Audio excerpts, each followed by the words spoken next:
What's up, everyone, and welcome to the Infinity Flux Letters page, episode number 30. I am Matt. I'm Andy. And I didn't realize it was episode 30. Episode 30, I know. We've been doing this. I guess that means we've been doing this for... all our lives. 15... No. Half. Yeah, 60 weeks? Have we been doing it for a year? I don't know. That's pretty crazy. That is crazy. But yes, welcome. It is new comic book day. Andy is opening his Transformers Blocky. And so this is our bi-weekly live show where we just talk about comic books or anything else that that may be going on. It's the online version of talking with your buddies in the comic book shop on New Comic Book Day, which is always kind of fun. Tyler, good evening. Thanks for being here. Nurion84, how's it going?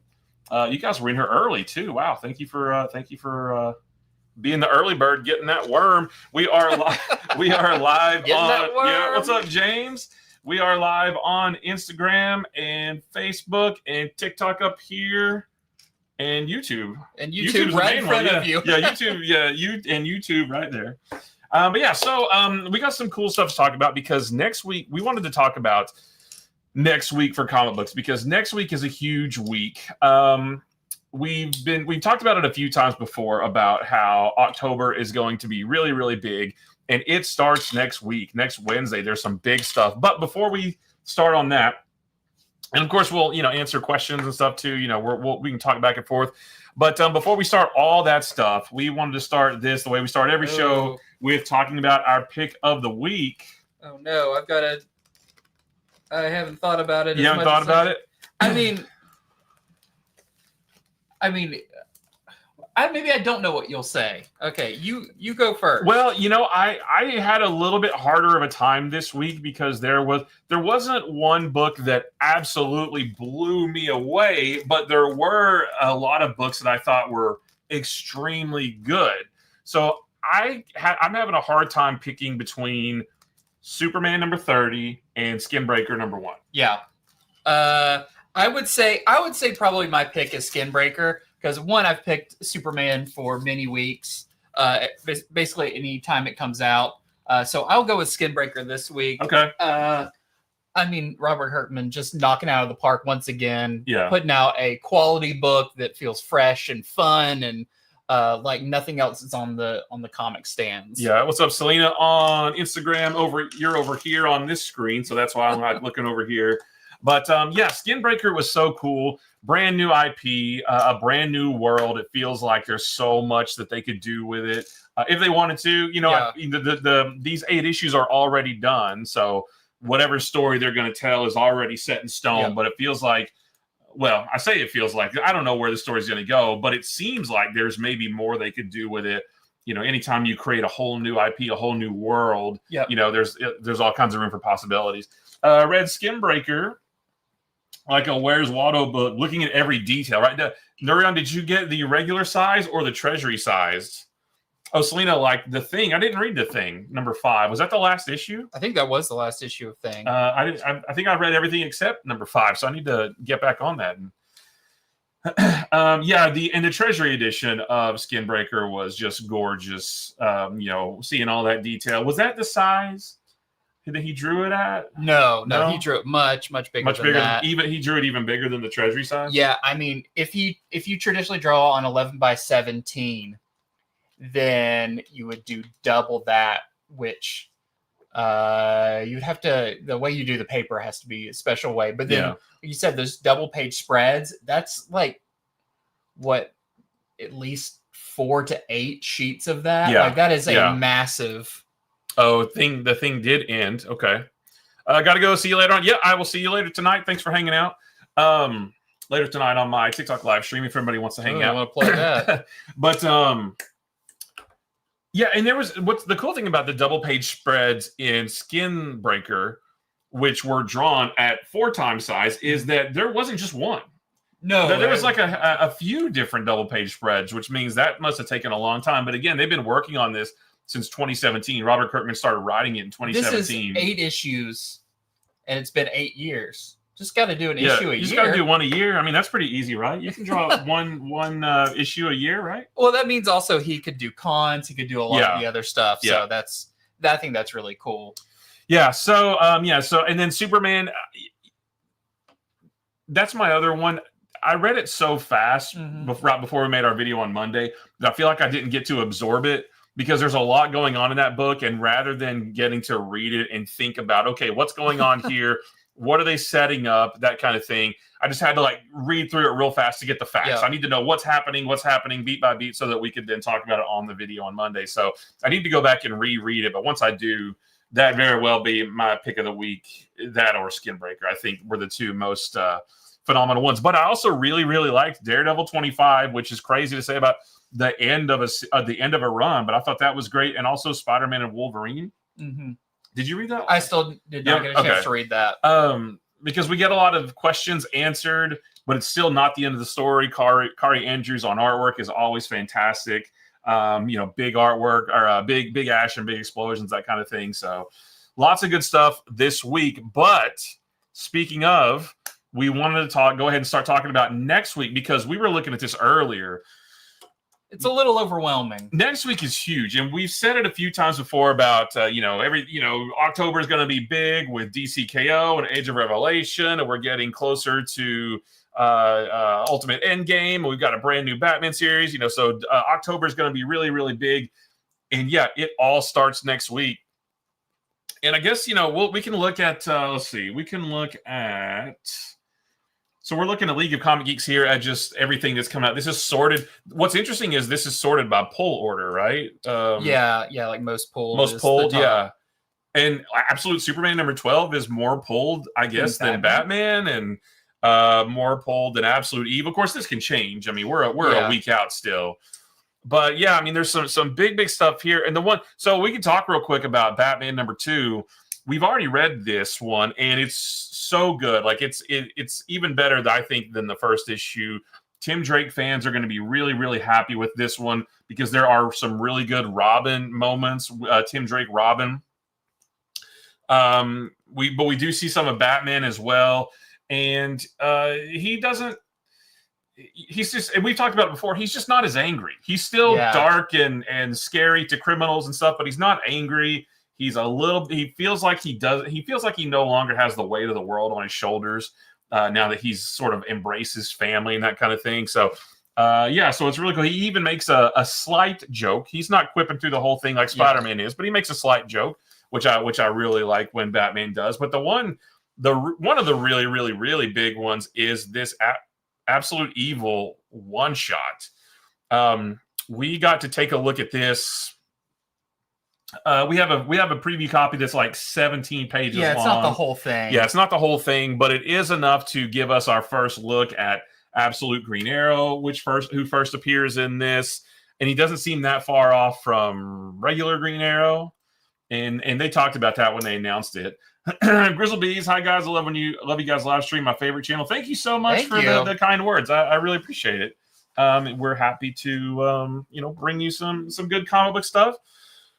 But yeah, so Absolute Evil, this is the first appearance of Absolute Green Arrow. We get, I guess, the first meeting of a bunch of different villains across the Absolute universe. They come together to do something. And there's also, I guess, the first appearance of another Absolute version of a character. Yeah. Which is, and you see it on the first page too, which is really, really cool. So I hope we see that character more.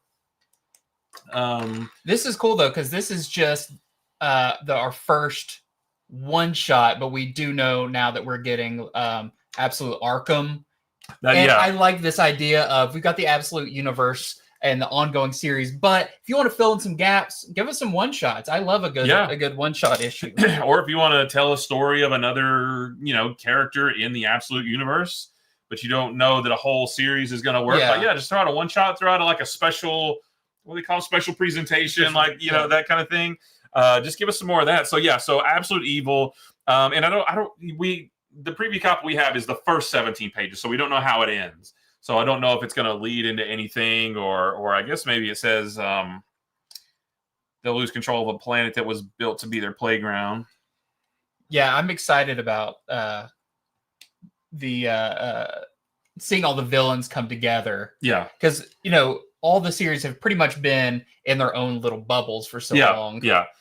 Grizzleby says, I got the Something's Killing the Children omnibus that came out this week. Nice. I've got the 2 big hardcovers, which is really cool. I think they it's issues 1 through 15 and then 20 through 35. So they're the issues 16 through 20 aren't in there because it's like the prequel story. I think that's going to get collected later. But yeah, Something's Killing the Children. I'm way behind on that. I haven't read it in probably over a year. I stopped buying them in single issues, but I am definitely getting those big collected editions when they come out because that is a great book. JD Barry, I wasn't going to get Absolute Evil, but when I heard about the character, I had to get it. That character is one of my faves. Very nice. Yep. And thank you for not spoiling either. I really appreciate that. Yeah, I think it's probably been leaked somewhere, but we don't do that here. So yeah, Absolute Evil #1 is going to be really cool. And then on top of that, we are also getting this Justice League The Omega Act special. Ads are driving me crazy. So there is a preview of this in some of this week's DC I think books. it's in Justice League. Is it only Justice League? I think it. Yeah, because I was like, why isn't this also in Superman? Because it feels like they both lead right up to that. So this is kind of like it says on the cover, prelude to DCKO. This is going to kind of kick that whole thing off. Of course, there's already been some seeds planted. Yep. In the pages of Superman, in the pages of Justice League, and really in the pages of lots of books. Mm-hmm. Challenges of the Unknown, which the trade paperback came out today. Did you buy that one? No, but I've got every issue of it. Oh, do you? I don't have the single issue, so I got the trade. But they even talked a little bit about it in, I want to say, The Question. Didn't they talk about Omega Energy in The Question a little bit? It's been in pretty much all those little mini-series that they've done. Aquaman. Who is that guy? This is Alpha Trion. Oh.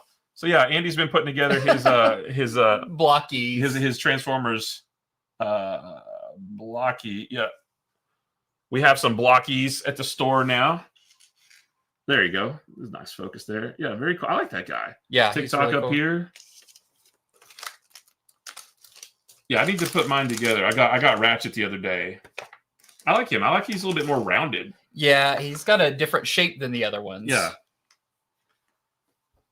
Definitely want to have a meeting with you guys about being consultants on the DC fan-made universe that I'm producing. Ooh. You told me about that the other day. I would love to do that. I know a few things about DC comic books.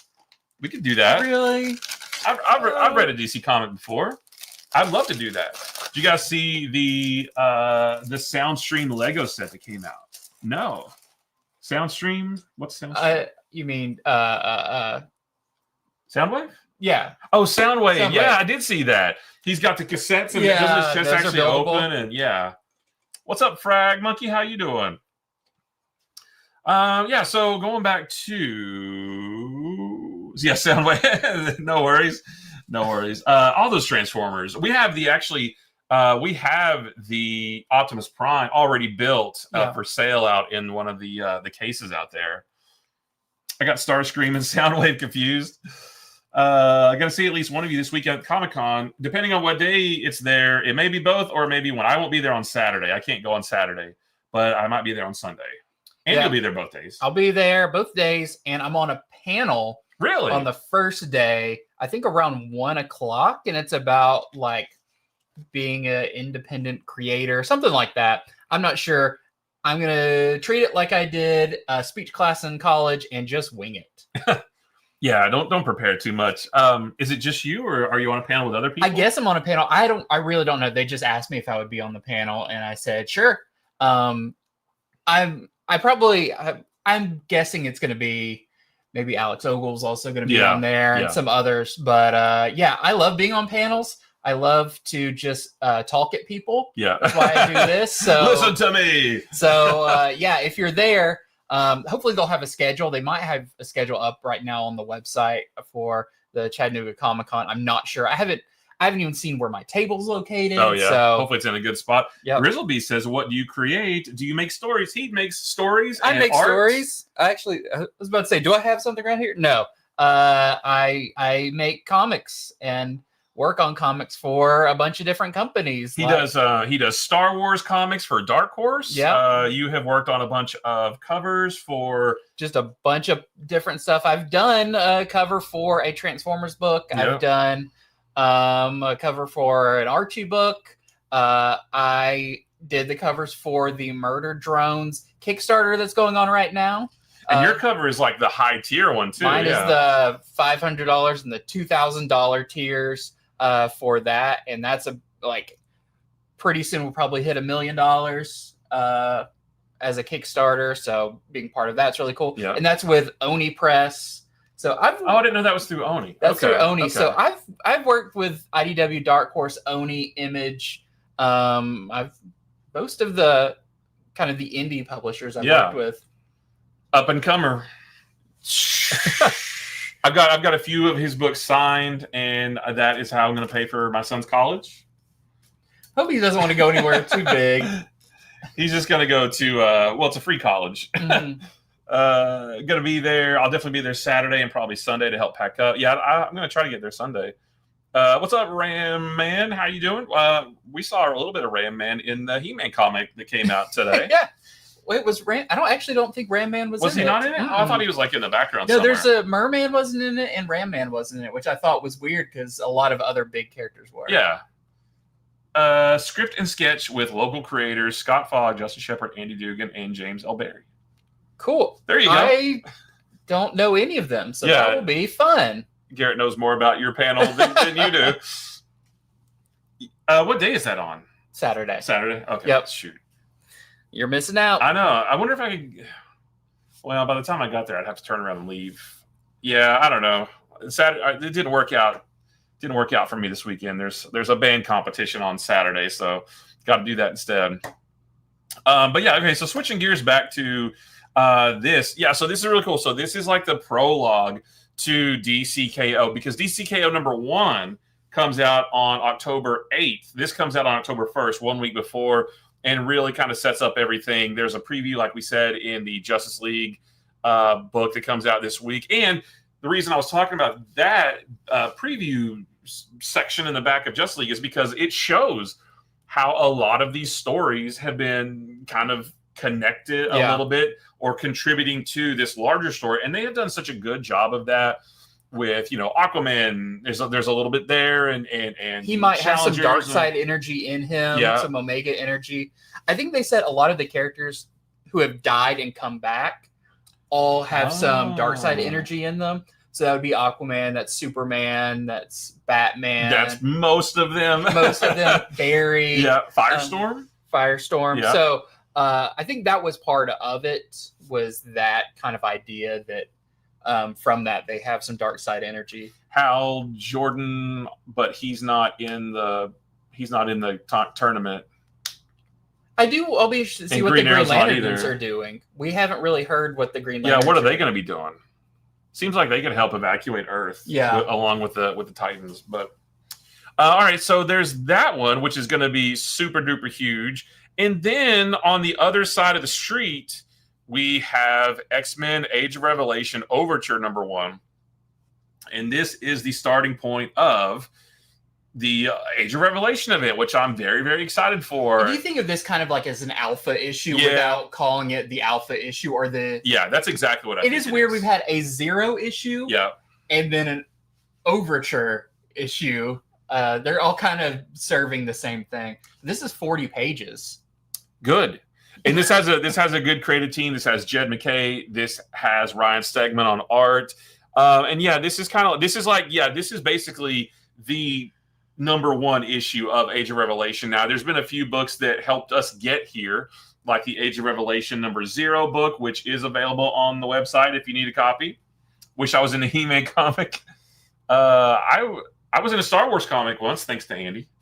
Guilty. That's my claim to fame. That's what I need to use in my profile picture. Oh yeah. Just put that in there. But yeah, so this is we had Age of Revelation #0. We had this week's X-Men #22. Yeah. They came out today. It feels like there was one other one. Was there a free comic book day? I don't remember.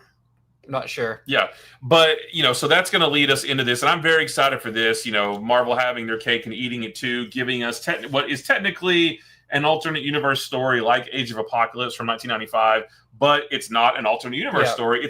And I don't know that we had so many alternate future or alternate universe stories, Age of Apocalypse and House of M, and I guess House of M was kind of sort of. It was reality was altered to create a alternate thing. But I love this because it's not an alternate universe. It's just set in the future.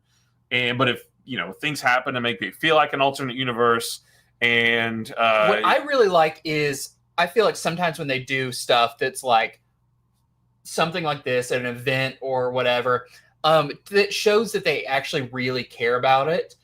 They did replace the mainstream books, which I know some people are, maybe don't like, even though the numbering won't be thrown off by it. They'll go back to the other numbering.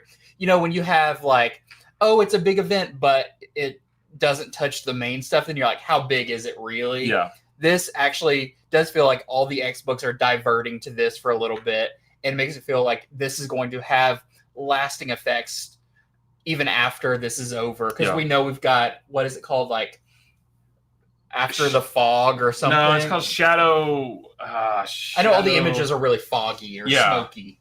Man, I don't remember. Yeah, because we know what's coming after this. And that's what I have a video coming on TikTok tomorrow talking about what comes after, because somebody asked me if everything's getting rebooted after all the X-Men books are getting rebooted after this. And the answer is no. And the best example of that is when this is done in January, X-Men is coming back with number 23. Yep. So the numbering will resume. Uncanny X-Men number 22. And Wolverine, I think number 14 is the next one after this. So no, nothing's getting rebooted. Plus we're getting a new Cyclops book, which I'm very excited. I wonder because I think Cyclops is going to play a big role in this story, and I wonder if he's going to have like some kind of revelation, or maybe he thinks like, with everything I've seen and everything that I know we need to prevent, I need to go off.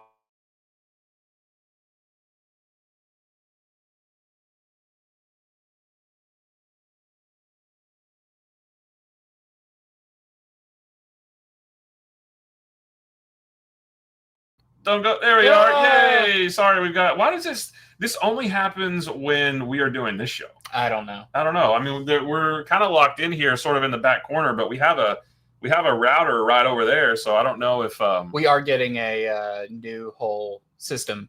Oh, really? Internet system. Yeah. Oh, nice. It's gonna make that a lot better. Nice. What were we saying? But you're saying like they're possibly the books are coming back to their original numbering. I wouldn't be surprised if there's maybe some creative changes, whether writers or artists afterwards. This maybe gives a good jumping on point for a lot of the books. So I think that could be pretty cool. I wanted to see what let's see, news, comics, because I can't remember what it's called. But I know it's in Shadows of Tomorrow. Yeah. So we don't know a lot yet. We don't know who the creative teams are on this. We don't know. I think we do have release dates, like this. X-Men's coming back in January with number 23. But we don't know who's going to be working on it. If it's going to be the same team, because right now it's Jed McKay. Yeah. With rotating between Ryan Stegman and Netho Diaz, or are they going to come back to it? I mean, I don't see why not. Jed McKay is still doing, I think, the Amazing X-Men book, which is the stand-in for this. But yeah, X-Men 23, Cyclops number 1, which that's really exciting, and I don't know who the creative team is on that. Wade Wilson Deadpool number 1, and then the page decides to just stop working. There's 2 more too, but yeah. So no reboots. It is coming back. And then let's see. Let's go back to this and over here. I mean, there's we've got what else? We've got Days of Spider-Man, which we're going to be getting into a little bit deeper of the space story. Yeah, I'm really excited for this. I liked the space story, and it says feel the effects of Imperial as well, which that's interesting, right there. So maybe Imperial is going to inform this a little bit. Imperial also ends next week. Oh yeah. So that's another big thing. If you've been reading Imperial, you can finish that up next week. Spidey and his cosmic friends. Who is this spacefaring Spider-Man? Well, I guess we know that now. Yeah. Who is his crew? You may recognize Rocket Raccoon and may have heard of Symbi, which I feel like they're trying really hard to make Symbi a thing. The other companions will have a huge impact on Spider-Man and may hold a key to some mysteries that have been brewing. Really, the only thing that I still want to know the answer to is how the heck did he get there? Yeah. You know, he got punched real hard and then wound up in space. Was it like an uppercut that sent him flying into space? Yeah. That's what I want to happen. I want it to be like just something silly like that. Imperial wrapping up next week. That seems like a rushed ending. Well, not really. I mean, it was only 4 issues. Yeah. What isn't it? I believe so. Or is it 5 issues?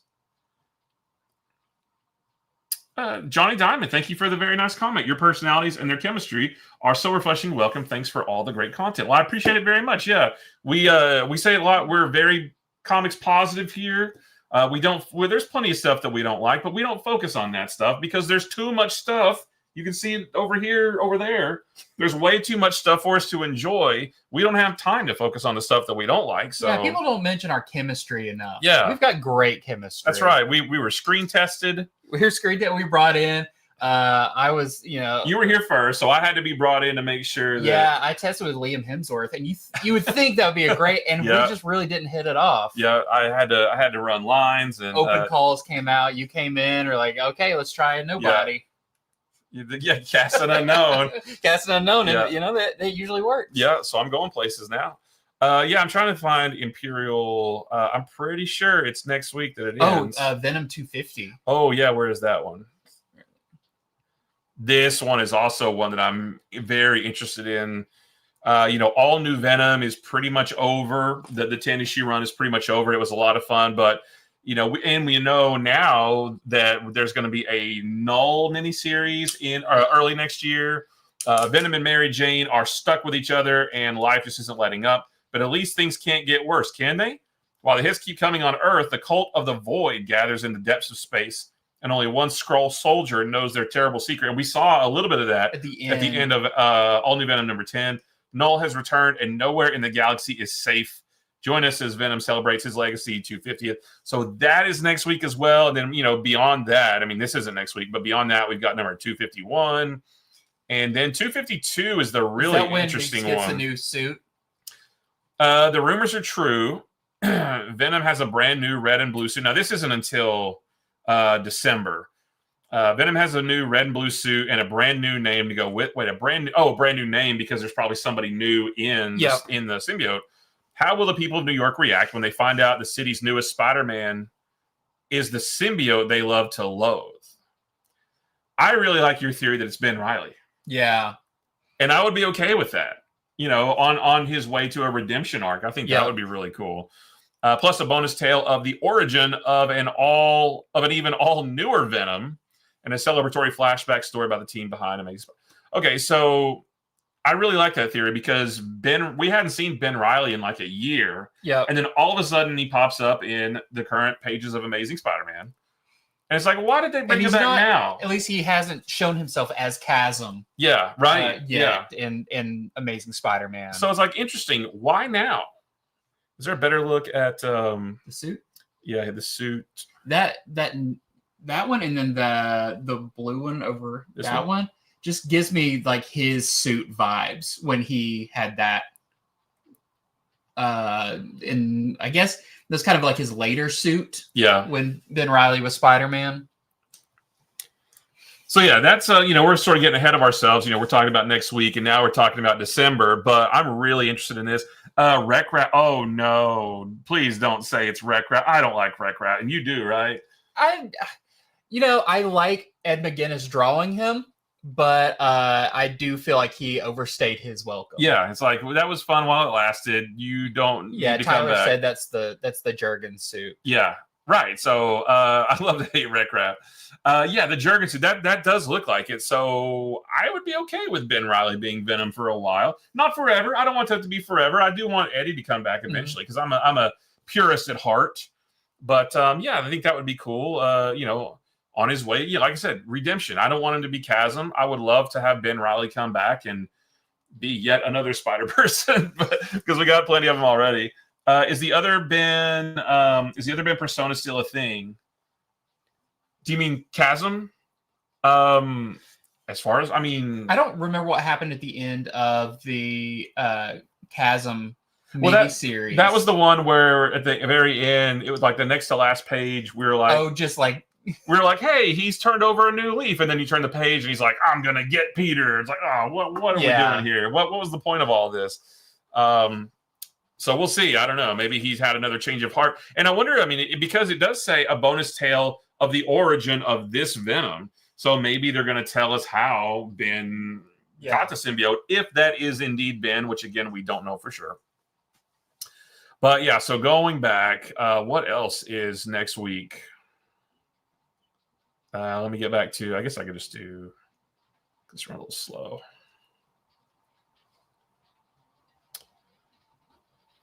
I feel like there's more. Rook Exodus comes back as well. Yep. Next week. We've already read this one. It's every bit as good as the first 6 issues. If you were a fan of those first 6 issues, then you're definitely going to like this one, because we get a glimpse at a couple more. We get a glimpse at a couple more Wardens, which is really cool. Local X on TikTok says, give Frank Castle the symbiote. Which that's really interesting, because we did have that what if Spider-Man became the Punisher? Yeah. One shot. Have we ever had what if Punisher became Venom? Because Punisher had like Iron Man armor or War Machine armor for a while. I kind of did like that look. I thought that was pretty, with the spray painted skull on the chest. I feel like that actually. Oh, that would be cool. Frank Castle with a symbiote, but it's like a hybrid skull spider. Yeah. Thank you for that, Local X. Now that's all I can think about now. I really, really want to see that. I'm sure that's been done somewhere in some Spider-Verse background something. Yeah. Still, what's up, PDH Bricks? Yeah, we are live for a little bit longer. Love Rook. Yes, Rook is really great. So this issue is really good. Like I said, we get a look at a couple more Wardens that we maybe saw like for one panel in that one issue that showed a bunch of others. But it goes a little bit more in depth. We do meet Direwolf's father, who is a warden. That's not a spoiler. The whole point of this next story is they are trying to find him so that he can fix the world engine and save Exodus, the planet Exodus that they're on. Wish they didn't have a break. I'm okay, actually, with a break, because that means that we get a consistent creative team. Yeah. It was a long break. It was a long break, sure. Wasn't it like a year, I guess? Yeah. It was about a year or so. But I don't mind a little bit of a break, almost like what they're doing with Absolute Martian Manhunter. Mm-hmm. If that allows, because I really love consistency in books, and if taking a little bit of a break allows for consistent creative teams and consistent storytelling and consistent artwork, then I'm all for taking a couple months to get caught up. Thank you, Frag Monkey. What if number 44? What if Venom had possessed the Punisher? There you go. There you go. Proving that every idea has already been done. I now need to go read that. I've got a couple what if omnibuses. I wonder if that's in one of them. What if I want to find that? Hold on. Let's derail here. What if? What if? I'm assuming that was maybe the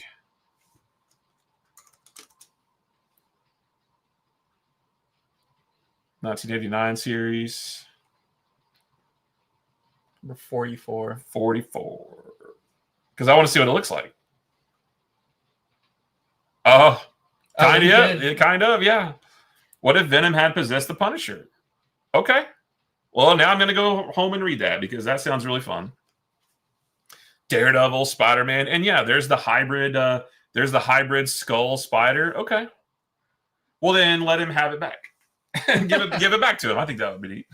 Don't know if you discussed it, but I'm excited for KO. Yeah, we've been talking about it. So, we talked about how next week is the Justice League, the Omega Act special, that is a prelude into DC KO.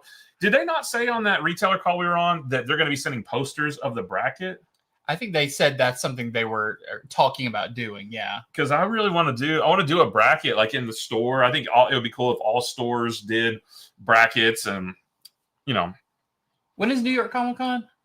October 10th. Well, or that weekend of the 10th. I think Friday is the 10th. Because some of the stuff they've just recently announced, they said they weren't going to announce until New York, like the stuff in December, the all fight month. Yeah, which they did, but I still think maybe because they don't have to send the bracket like week 1. It can come out before the next one, because that's when that gets down to that number. Yeah. So there's still time if they did want to send one of those out. Yeah.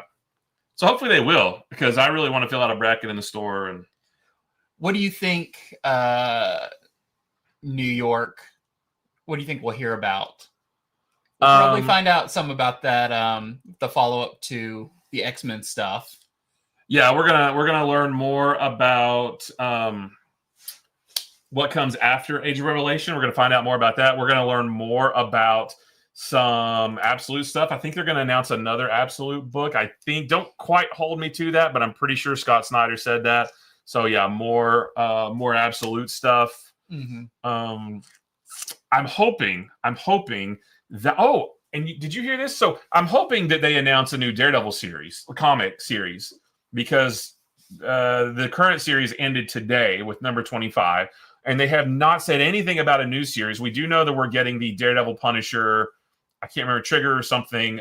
That's a new miniseries coming out starting in November. So that's the next place we'll see Daredevil. But there's been no word of if there's going to be, or when there's going to be another Daredevil series. However, today, I think, Bleeding Cool posted an article that there's a rumor that Brian Michael Bendis is coming back to Marvel. Ooh. I mean, and that was, he had a pretty long run on Daredevil. Yep. I don't know what started that rumor, or I was hoping to find it pretty quickly, but Bleeding Cool doesn't have the continue without supporting us. I'm fine with that. Shoot. Yeah, I don't know the impetus behind this, but yeah, that's interesting because Bendis has had there he is. There.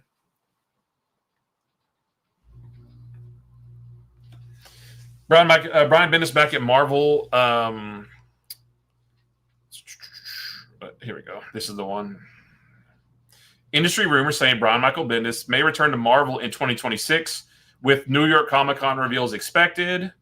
Ultimate Universe, New Avengers, Miles Morales. I opened the Amazing Spider-Man Epic Collection that I got today, and it's that era. I'd forgotten that Big Time was around the era of his New Avengers with Bucky, Cap, and Spider-Woman and Wolverine. I was like, I missed this. I really like this time period. Brian Michael Bendis, Red Band. Oh, please, if there is a new Daredevil, whenever there is a new Daredevil series, please don't make it Red Band. I hate the Red Band stuff. And that is fan talking. I took the retailer hat off, put the fan hat on. I don't like red bands. It's just they're gimmicky. Here's the gossip passed to me from high-level comic book industry executives who should know better. The word is that Brian Michael Bendis is returning to Marvel Comics, and I am to look. And I guess I look to New York Comic Con for an official announcement. And just a whole bunch of no, like other than a guy told me, the guy told me, but Bendis has been kind of quiet, for a little bit. Did he write? He was the writer on the Powers 25 that came out a couple weeks ago, right? Yeah, he wrote that. But Bendis is known for writing like multiple books at a time. Yeah. So I wouldn't be surprised if we saw Bendis pop up somewhere. Now, what he'd be working on, I'm not sure. It would maybe make sense to have him on a book like Daredevil, because with the show coming back for season 2, I could see them putting a hype behind that.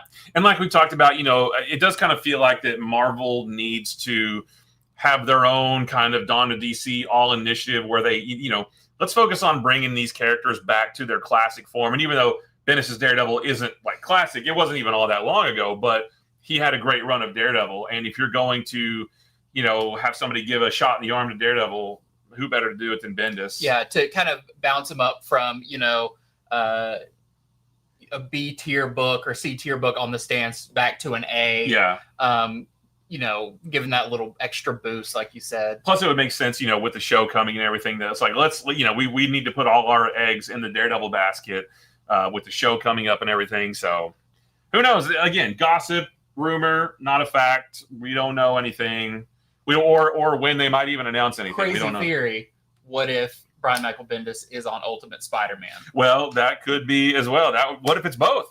Since he had great runs on both, what if it's both? Although, I don't know that I would love that because Ultimate Spider-Man, it's been a great story, but it has been a lot of talking, and Bendis loves. He loves the talking. He loves. But his original had a lot of Spider-Man in it. It did. So maybe we get the lots of Spider-Man version of Bendis instead of the constantly talking heads Bendis. And I will say his Spider-Man is a little bit more jovial, a little bit happier, a little bit brighter version of Spider-Man, which I would be all for. Yeah. So I posted my on TikTok. I posted my comic call video today, and I said, Ultimate Spider-Man 21. I'm loving this. I said, but eventually we're going to have a conversation about. This is a really good book. It's a really good story, but Spider-Man has barely been in it. Yeah. And I flipped through that Volume 3 trade paperback that came out today. I think Spider-Man was on 2 pages in the entire thing. Ooh. I need to go back and look for sure, but because it's got that 2-page and we're talking Peter Parker, not Richard in the Picotech suit. We had a 2-part Craven story and Peter wasn't Spider-Man. And that's wrong because it has the issue with Sandman in it. Okay. And he was Spider-Man a lot, but the only other time I think was when he's like, "Hey, let's go do some errands." Yeah. Basically. And then it was like a collage of Yeah. So outside of that issue, I think he was only on it just a couple of pages in a 6-issue trade paperback. So yeah, I'm going to do that. I'm going to get the trades and literally count every page or panel where Spider-Man is in just to see how much he showed up across 21 issues of a Spider-Man book. I think that would be fun. But all right, so we are running short on time here. Just wanted to look and see if there's anything else that we could talk about real quick. Is there anything else that jumps out at you? Just going from top to bottom, Absolute Superman number 12, Batman number 2, Absolute Green Lantern number 7, Ultimate Wolverine number 10. We got Amazing Spider-Man 13, The Absolute Evil. We've got the Justice League Omega Act Special. We've got Rook Exodus. Yeah. We've got Spider-Man Noir. Spider-Man Noir. We didn't even talk about that one. DC Satanic Panic. Yeah, the second issue of Book of L. Second issue of Book of L. Oh, Venom 250 and Spirits of Violence. We forgot to talk about that one too. Which was a big one. We've got the Starship Godzilla coming out. We've got the facsimile of Spider-Boy, which is pretty fun. Yep. The White Tiger special. Gotham Academy first year number 1. Mm-hmm. I see there was a couple other. The Cold Slither, the G.I. Joe rock band. Yeah, that's gonna be great. Last Day of H.P. Lovecraft. Good Devils Don't Play Fair with Evil. New book from Image. Author Immortal sounded pretty cool. This is all just next week. Yeah. Roots of Madness, which is the next Ignition Press book. Yep. Another Master Universe one-shot with Andra. Gunpowder Prophets, which looked really fun. Oh, I'm looking forward to that one a lot. That sounds like a fun. We're going to each have like 30 books to read. Savager, the new Panic Press or Panic Entertainment. And then we get down to some reprints and stuff. But yeah, so that's all next week.